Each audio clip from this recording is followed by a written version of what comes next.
खरं भारतीय जनता पार्टी शिवसेना युती याच्यामध्ये तसा अलिखित एक करार झालेला आहे की भारतीय जनता पार्टीने शिवसेनेचे पदाधिकारी नगरसेवक यांना प्रवेश देऊ नये आणि शिवसेनेने BJPच्या लोकांना प्रवेश देऊ नये असा असताना देखील काल BJPमध्ये ज्या अपक्ष नगरसेवकाने प्रवेश केला होता ते भारतीय जनता पार्टीचे रीतसर मेंबर झाले होते।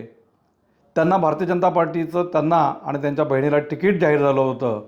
अशा पार्श्वभूमीवरती काल स्वतः शिंदे साहेबांनी अरुण गीत आणि त्यांची बहीण यांना शिवसेनेमध्ये प्रवेश दिलेला आहे आणि नियम ठरवले यांनीच आणि नियम देखील मोडतात स्वतः।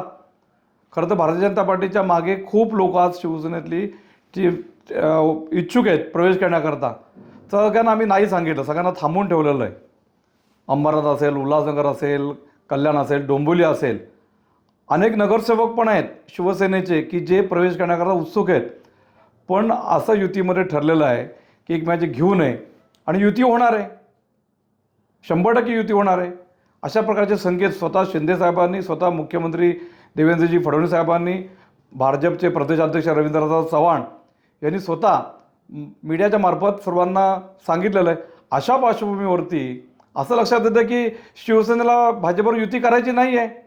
एकीकडनं युतीची बोलणी करायची, युती करा म्हणून सांगायचं आणि भाजपच्या पाठीमध्ये खंजीर खुपसायचा, भाजपमध्ये ज्यांनी नगरसेवक प्रवेश केलेला आहे त्यांना त्यांच्या पक्षामध्ये प्रवेश द्यायचा, हे अत्यंत योग्य नाही आहे, हे चुकीचं आहे।